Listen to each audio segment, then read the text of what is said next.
Hi, students. It's Mrs. Wood here, and I wanted to let you see my face and say hello to you. I'm coming at you this week for week three's lesson, so I wanted to just go ahead and get started this week and let you know everything that we've got going on this week with our class. This week, we'll actually be working on writing a letter of complaint and practicing our writing skills and putting them to use.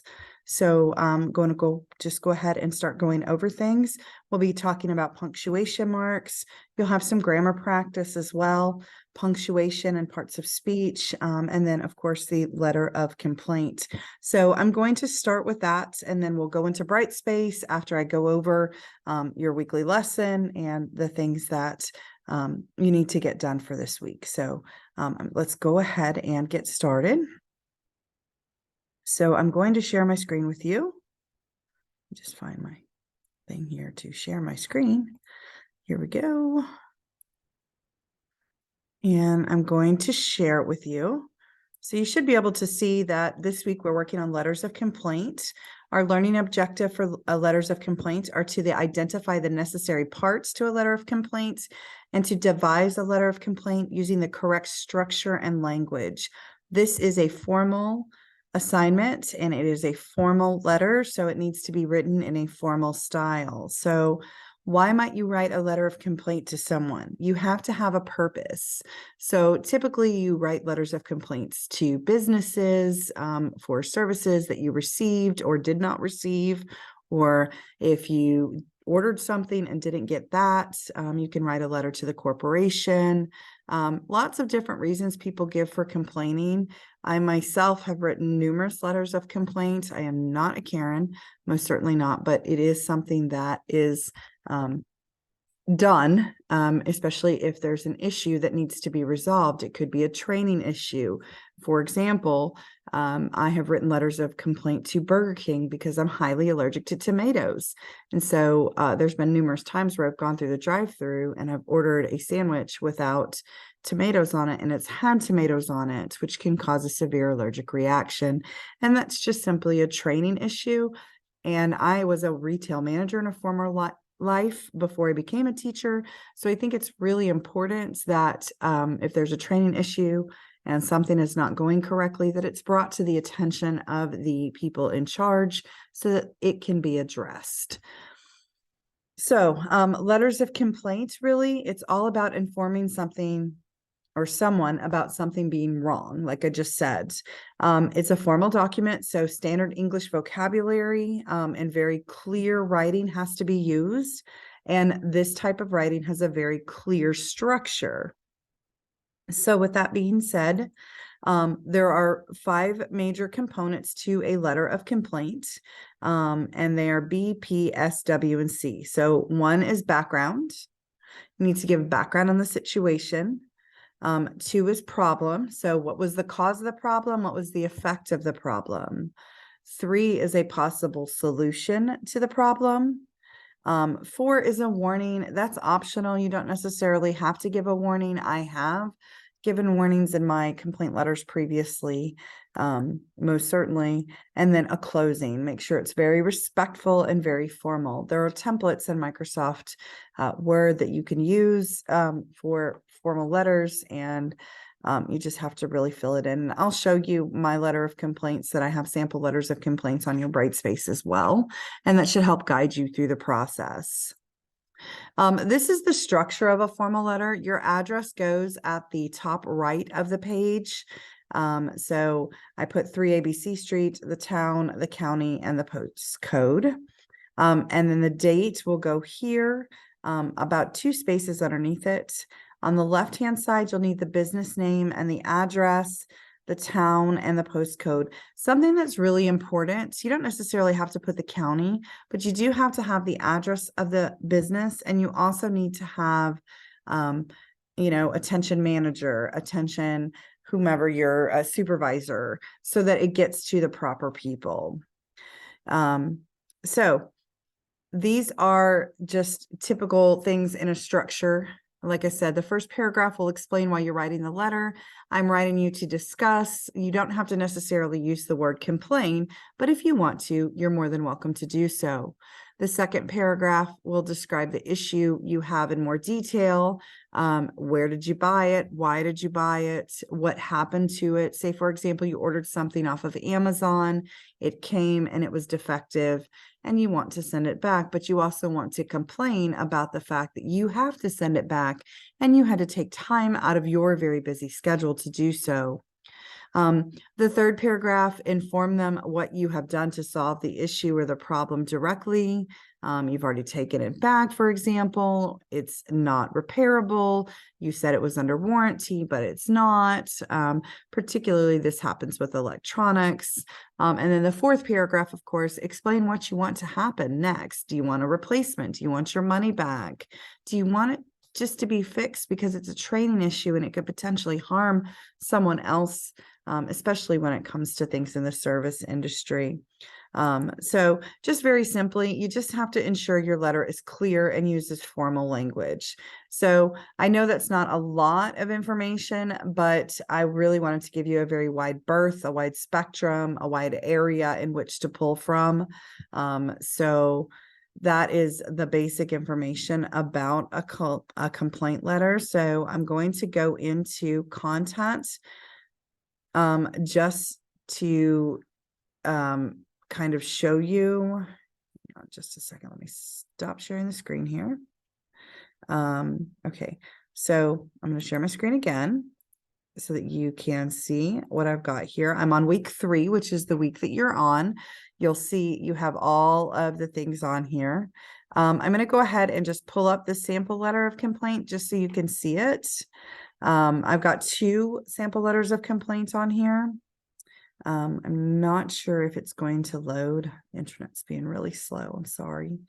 But we're sure going to try. See if I can download it. It might happen a little bit faster. Okay, so here you will see, oh goodness gracious, wow. All right, you will see that I have this email to Mr. Joe White. He's the regional general manager of McDonald's, and this was in Shelbyville, Tennessee. This is the address that I lived at when I lived in Tennessee. And this is the letter of complaint. So, dear Mr. White, I have been a loyal customer of the Shelbyville McDonald's for several years. As a frequent visitor to your store, I am used to a gold standard of service whenever I visit. Most of the time, my orders are correct and there has not been a problem with customer service. So that's just some background information. I am writing you today to tell you every time I have recently visited your drive-thru, it has been unpleasant. Not only does it take them forever to answer me when I pull into the drive-thru line to order, when they do take my order, it is evident that the employees are simply goofing off and not taking their job seriously. As a former worker in the fast food industry, this is behavior that is not usually tolerated and is a training issue. While I understand people have to call out of work because of other obligations or emergencies, this behavior is not the gold standard for McDonald's drive-thru times and service. The customer in line has to take precedence over having a good time, and while it is occasionally acceptable to enjoy oneself on a shift, the needs of customers always come first. Customers such as myself choose to go to the drive-thru because of its convenience to their busy lives. In all of my most recent visits inside the lobby, there is never anyone up front working the cash register to take orders. This, combined with my experiences at the drive-thru, are the reason I am writing this letter. I had just begun college classes and I had a lot of work to do, so I visited your Shelbyville location and ordered a medium iced mocha from the front counter. The cashier explicitly stated, "We can't do that." I questioned her response with, "Why can't you? It's the only thing I want from here." Her response was rude and not customer friendly when she said, "Our machine can't do that," and she refused to get a manager when I asked her for one politely, knowing that the machine could indeed make ice mochas. This cashier's name was Lauren, and this is a training issue that needs to be resolved to avoid further dissatisfaction with this establishment. Once a manager came, they volunteered to make the drink and brought it to me only half full. I decided I would no longer frequent this establishment until the employees are retrained on customer service and satisfaction, as well as the gold standard of quality product. I appreciate your time and attention to this matter. Please contact me at, and there's a phone number should you have any further questions. So this is just a one-page letter that just sort of gives background information, and I did insert a former student's name in there so that there was something there. Typically, you would sign the letter, but you can also just type it and using your name. And because this is a classroom assignment, we're just going to do that. So there's that letter, and I know I went through that really fast, but notice there's some background information here. There's issues and what has happened, what inconveniences this has caused, why it's an inconvenience, and what you want done as a result. And so this one is really, I honestly will not continue to come to your location until this issue is fixed. And it's a training issue. So most certainly because the customer was, or the service person was rude, that needed to be reported to the manager. And I know people sometimes say, oh, that's such a Karen move. But really being able to write a formal letter of complaint is a very important part of business communication. And certainly some of you are planning on going into business. And then some of you quite possibly have had complaints in the past and just have not done anything about it. A formal letter often will sometimes get things done more often than not. So that's just an example of a formal letter of complaint. I have two letters for reference here. So if you'll give me just a second, we will go back to the other letter of complaint so that you can see an additional letter of complaint. And there'll be a place where you can put your rough draft once you draft it, or I can give you some feedback. So our sample letter of complaint 2, let me go ahead and share my screen. Let me find my Zoom here.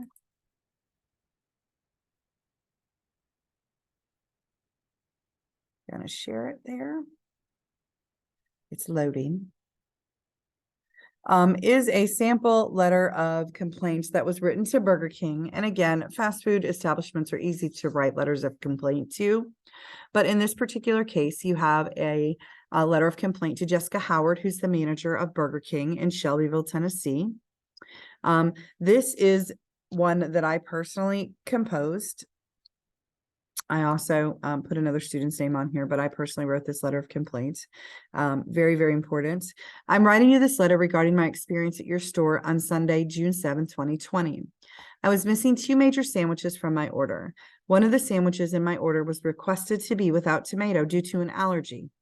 Contained a tomato. In the past, I've had several issues with my orders being incorrect after leaving your drive-thru.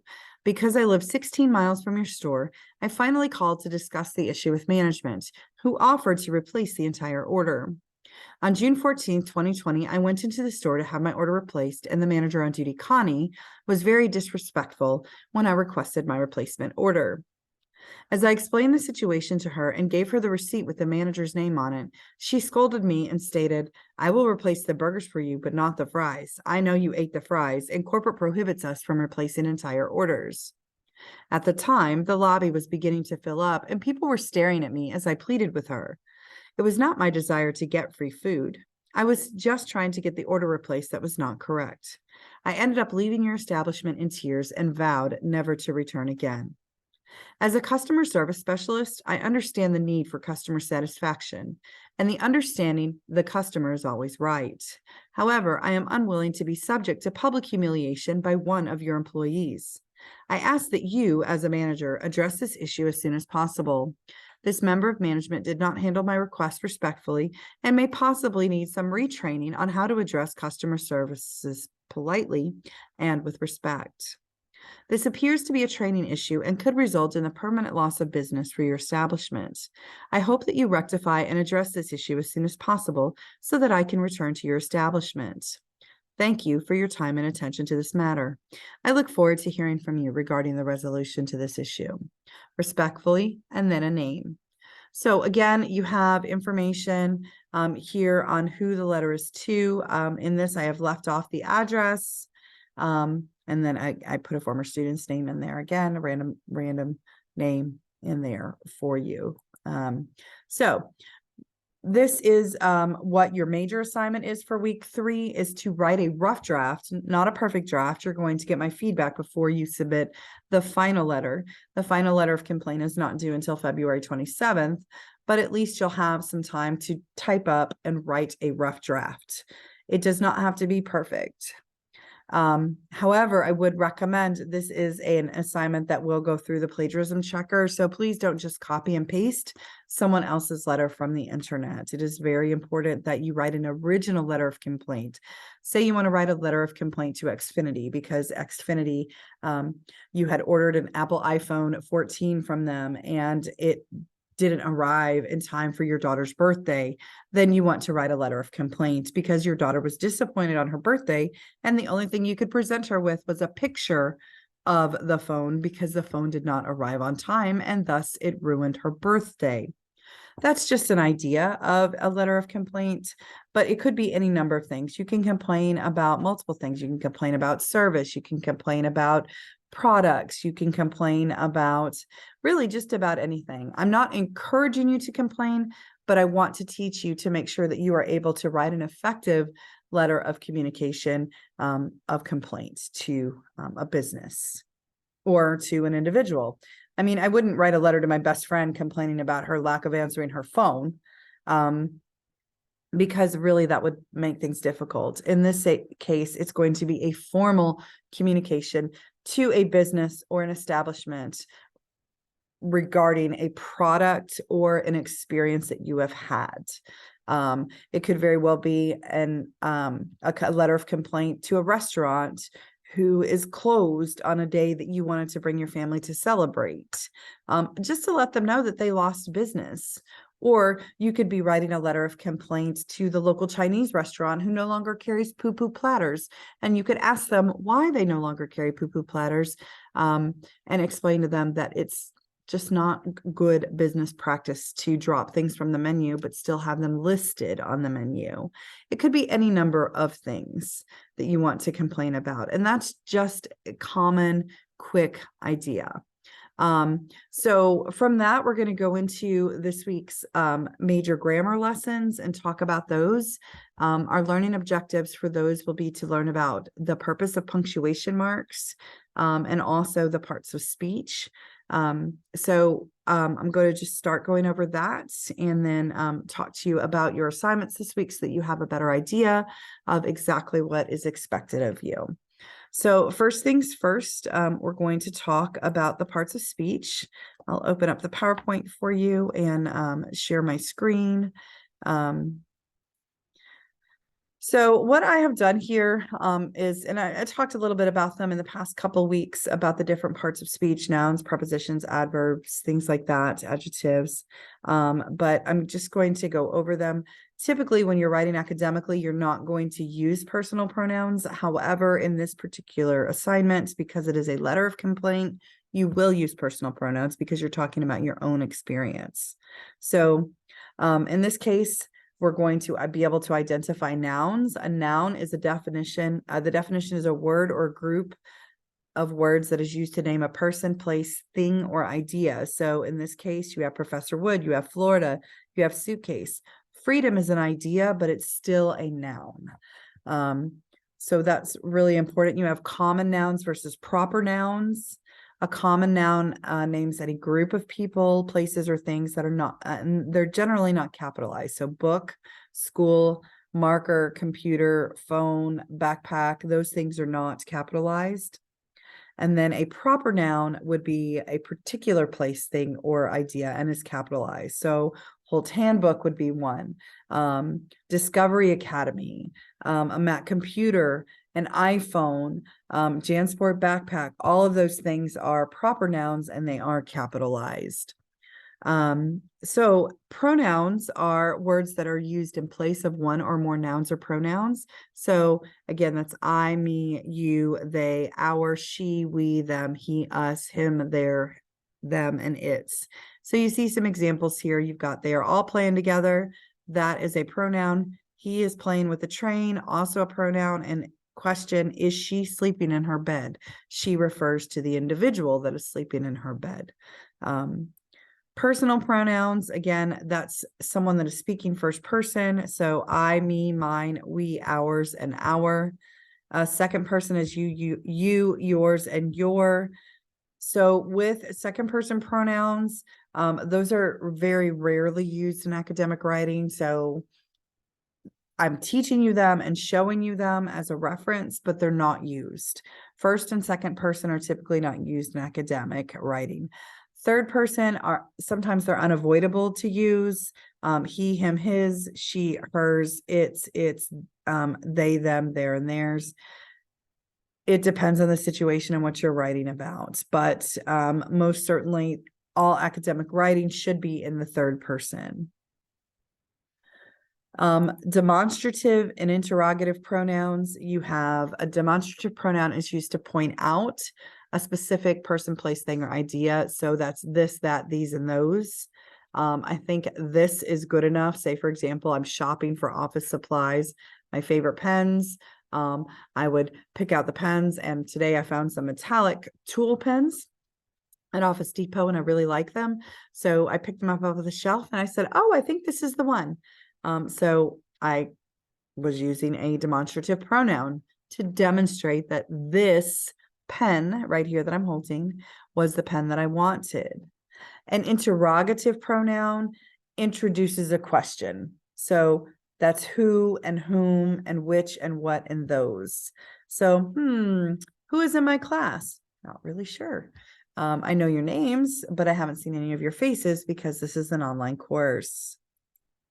An adjective is a word that is used to modify a noun or a pronoun. So the best way to remember adjectives is that they are descriptive in nature. So you have a haunted house here, you have an old man, you have a ghost that's transparent, and you have green dye. So all of those are adjectives. So there are demonstrative adjectives and articles. So a demonstrative adjective is an adjective that modifies a noun or a pronoun. Example, did Jennifer draw this one or that one? Get it? Modifies that noun or pronoun. I don't know what Jennifer's referring to. And if you were writing this academically, I would say, what is this or that? Articles, an indefinite article is when they refer to any member of a group. So a girl one, a group of girls, or the one day is on a Saturday. One day sale is on a Saturday. A verb shows action, talked about that last week. It's used to express action or state of being. So texting, jumping, push, and doing. Those are all verbs. Helping verbs help the main verb express action or state of being. So can, do, has, might, should, and could. We talked about that last week. Adverbs, a word that modifies a verb, an adjective, or an adverb. Typically there, up, here, down, tomorrow, weekly, later, and early. Like I said last week, an adverb almost always ends in ly. There are occasions when they don't, but for the most part, they almost always end in ly. Prepositions, talked about those last week. Anything a squirrel can do to a tree. And interjections. That's a word that expresses emotion. An interjection has no grammatical relation to the rest of the sentence. So interjections are typically things that you shout. Expletives or cuss words are interjections. You're interjecting that thought or that idea. So crap, wow, yuck, uh-oh, well, things like that. Those are interjections. So those are just simple parts of speech. We talked about conjunctions last week. If you think about conjunctions as a train, because they do join words together, that's really important. And I went over fanboys with you last week as well. So going over that, those are just their common parts of speech. Punctuation for college writing. What I have done here with punctuation is our learning goals are to learn the names and the functions of English punctuation marks, practice using the marks in college level writing context, and to enjoy yourself. So I tried to make this as fun as possible. I have created basically a cast of characters with punctuation marks. So punctuation is based on grammar, not on speech. It's not interchangeable. Each mark has a purpose and a role to play, which is why I gave them a cast of characters. And it's used according to author's purposes. Very, very important. Interjections typically are not used when you are communicating, especially in formal communication, when you're writing a letter of complaint. And in this particular assignment, I would ask that you not use any interjections in it, and that's exclamation points. So just make sure you're aware of that. Our cast of characters here, you have the basics, period, apostrophe, quotation mark, and exclamation points. You have advanced quotation marks, brackets, dash, and ellipsis, the colon, the semicolon, the hyphen, and parentheses. So I have it built up into basics, advanced, and intermediates. So period is the sentence sheriff. So the best way to think about the period, the sentence sheriff says, stop. The idea is your subject is finished. You better have a new subject and a new verb before you proceed further. So just think of the period as the sheriff of the sentence. So periods end sentences, including indirect quotations. So I wondered whether I'd be late or not. Okay. Periods are also used in abbreviations: Mr., Mrs., Miss, Doctor, someone that has their bachelor's or their master's. But if an abbreviation ends a sentence, use only one period. So for this example, we turn from our fact-finding mission at 2:35 a.m. a.m. is abbreviated with periods, and you would not have two periods there, just use only one. An apostrophe is the placeholder. So the apostrophe takes place of the letter or letters in contractions, and it marks the place for the idea of has in a possessive case. So examples of apostrophes, typically they're used for possessive nouns. Lois's sister spent last year in India. Her article presents an overview of Marxist teachings, and the beach's sands was burning hot.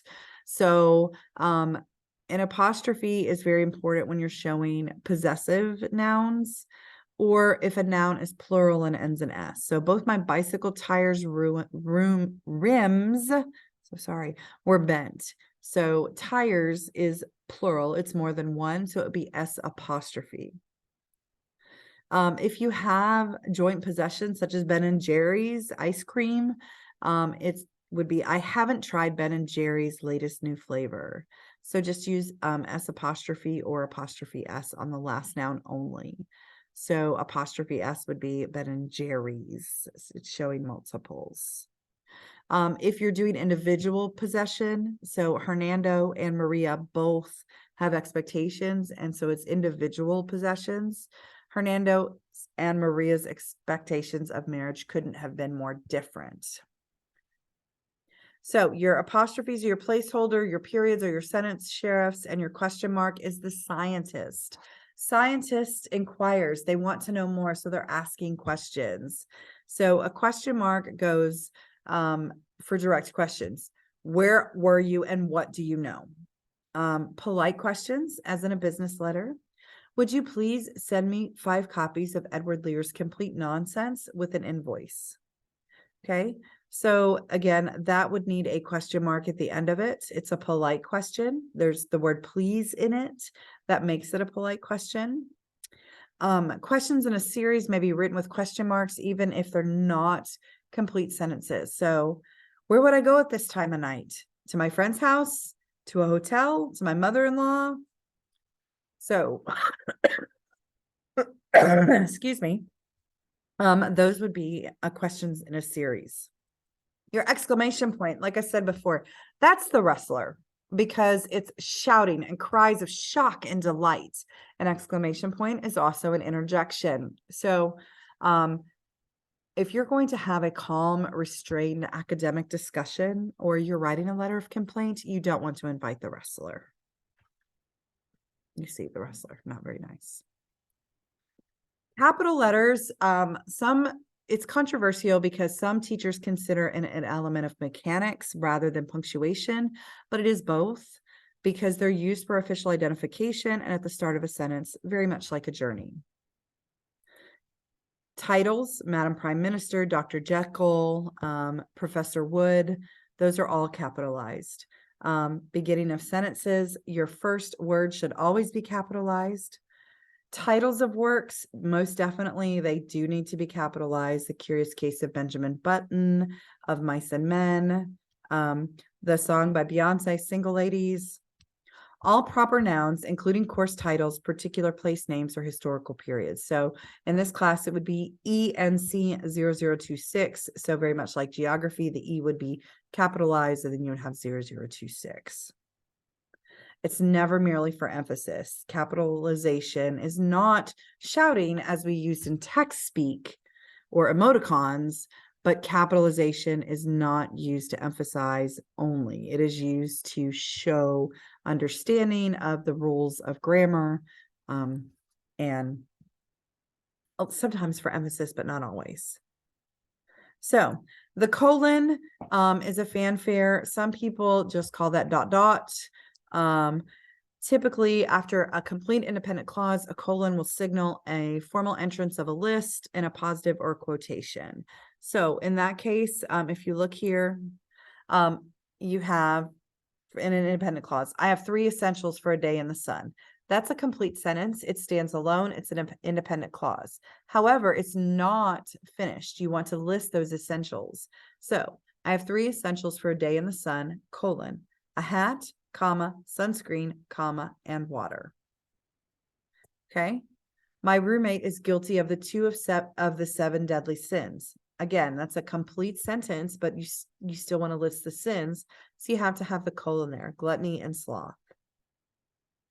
Just to give you an example. If your second independent clause explains, then you can use a colon. Faith is like love. It cannot be forced. Other uses of the colon would be a salutation in a formal letter, which you are going to be writing this week. So, dear sir or madam, you would use that colon. So that's really important. When you're writing ratios, you also use a colon. And then if you're writing subtitles as well to novels, then you would also have a colon there. But this is the one that you will use, dear sir or madam, in your formal letter. The semicolon, I think of that as a hybrid, really. It has qualities of a period, a comma, and a colon. So I put a picture here of a nice little hybrid car. So it is used really to separate 2 independent clauses. Injustice is relatively easy to hear. That is a complete sentence or an independent clause. What stings is justice. So again, that is also an independent clause. So most singers gain fame through hard work and dedication, semicolon, because that is a complete sentence. Evita, comma, however, comma, found other means. So a semicolon may also be used between items in a series containing internal punctuation. So, for example, classic science fiction sagas are Star Trek with Mr. Spock and his large pointed ears, semicolon. That's a complete sentence. Battlestar Galactica with its Cylon Raiders. Can you tell I'm a sci-fi geek? Semicolon. And Star Wars with Han Solo, Luke Skywalker, and Darth Vader. Hyphens, you won't use those very often, but hyphens connect 2 or more words functioning together as one kind of word. So in this case, Miss Douglas gave Toshiko a seashell and some newspaper wrapped fish to take home to her mother. Again, newspaper wrapped, those 2 words are functioning together as one, so you would hyphenate that. Well known, that's another one that would be hyphenated. So that's really important. Parentheses, I call them the whisperers because it's used when a phrase is outside the important elements of a sentence. So in this case, after taking her vital signs, and if you need to explain something, those are material, minor digressions, things that afterthoughts, that's why I call it the whisperer.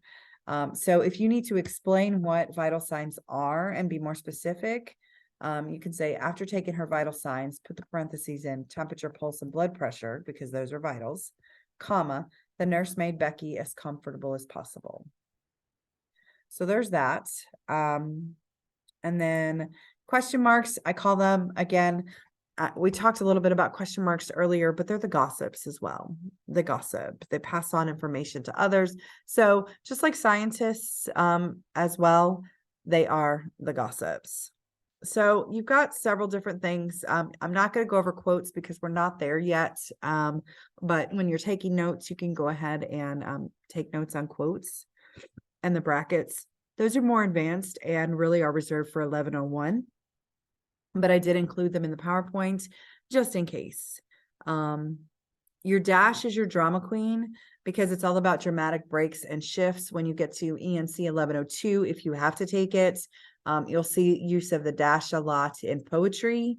But if you want to make a dramatic break or a dramatic pause in your sentence, you can use the dash, but it does take a lot of skill and practice, and it's more of a intermediate to advanced skill. So it really isn't something that's used in everyday academic writing at all. It's more used in creative writing, and again, it takes some practice and some skill to use it properly. This one is something that you guys are probably pretty familiar with. Most students refer to this as the ... If you have a cell phone, especially an iPhone, and it tells you when someone else is typing, you see the ellipsis. But most people just call it the ... Its proper name is the ellipsis, also known to my students as the fade out, because it leaves things unsaid. Or if you've lost your train of thought, hopefully that won't happen in academic writing, but sometimes it does occasionally. But really the ellipsis is used if you are not using the full part of a sentence in a quote in academic writing. So for this one, it's a set of 3 space periods. It's important that you notice that there's a space in between each of them. So in this particular example that I'm showing, the ellipsis is a set of 3 space periods used to show an omission from a direct quotation. So if you don't want to use all the quotation, big parts of it, and you just want to use different pieces of the same sentence in a quotation, then you can use the ellipsis. So Rubin reports that, quote, when the amount of cholesterol circulating in the blood rises over, and then there was some other unimportant information that I didn't want to include. So I did the ellipsis, dot, space, dot, space, dot, space. 300 milligrams per 100, the chances of a heart attack increase dramatically. So there's that. It's really important to be able to use the ellipsis effectively, but most of the time, say for example, you are paraphrasing something that someone said to you in your letter of complaint, and you're leaving out everything that they said. So if they use expletives and you don't want to put those in, you can ... it, use the ellipsis. So with that being said, this is just information. I works cited here, and that's the basic punctuation. So I'm going to stop share for just a moment and get my bearings back here and go back to your Brightspace screen and talk about everything that you need to have for this week. So I went over the terminal punctuation marks PowerPoint with you. I will add in the PowerPoint on the complaint letter as well. I have a reading here on social media for you. It's just a simple reading. I have 2 sample letter of complaints. This is what you need to submit this week. Your rough draft complaint letter that's due on February the 20th. This video will go live on February the 13th. So you have a week to do your rough draft complaint letter. If you need to email it to me, please do so. Email it to me, send it to me. I'll be more than happy to look it over. And then you will also have, so you have your letter of complaint, rough draft, not the final. I'm going to actually move this, move to week 4. Let me move that. Move to week 4. Okay, so, oh crap. Let me go to week 4.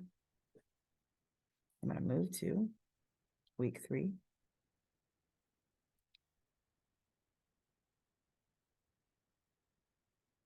Let me go to week 3. I'm going to move this to week 4.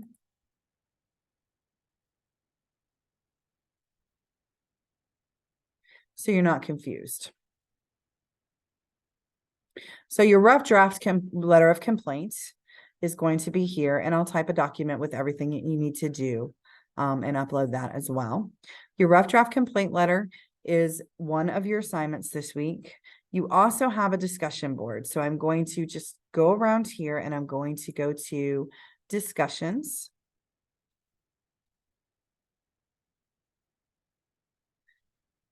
As it goes very slowly, but it is happening. Okay, so week 3 under complaint letters, it's at the very top, is complaining effective.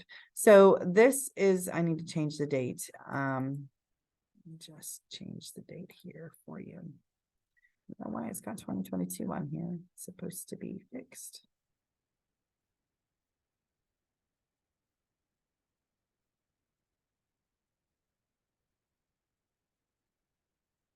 So it's going to go live on Monday. So I have to do this today. Okay, so we're going to make it live on Monday the 13th. And then we're going to make it end on February the 19th.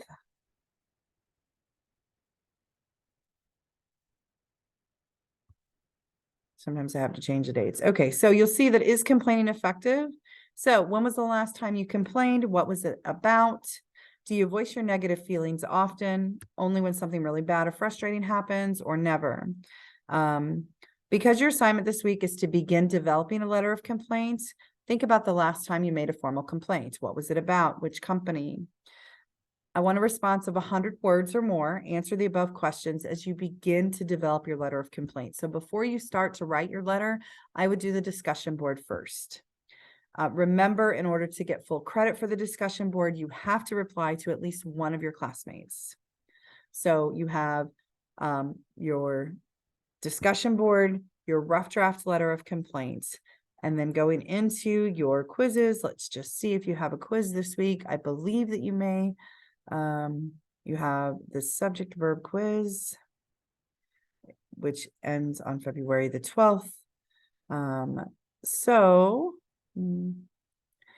Commonly confused words and parts of speech quiz is going to be available on February the 13th. And so you will do that quiz and take that quiz, and it'll give you immediate feedback. So, and parts of speech. So you just need to make sure you have that. So I'm going to go ahead and type up a document.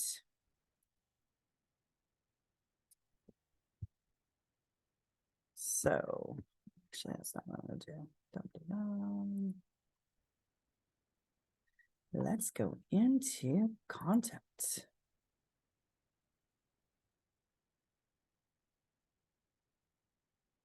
And what I'm going to do here is I'm going to go ahead and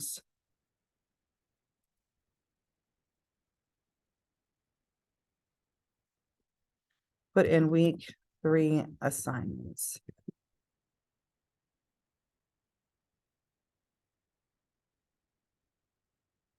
And I'm going to put in a reminder.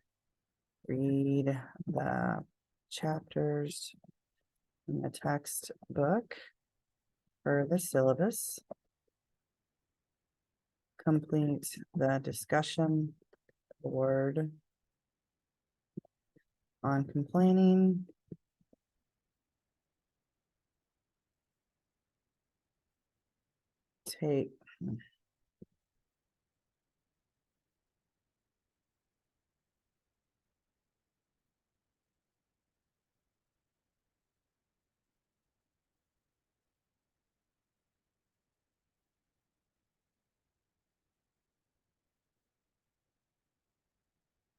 Complete the discussion board on complaining, and do not forget to reply to a classmate. Write a rough draft of a complaint letter. Take the quiz under assessments for this week.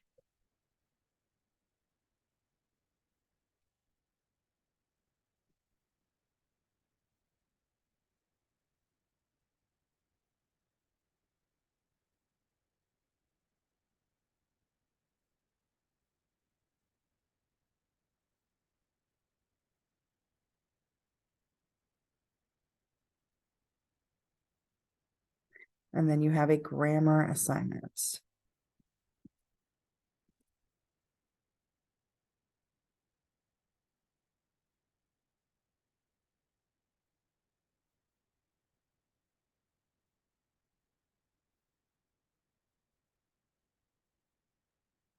So, let me just find my Zoom here and I will share the screen with you.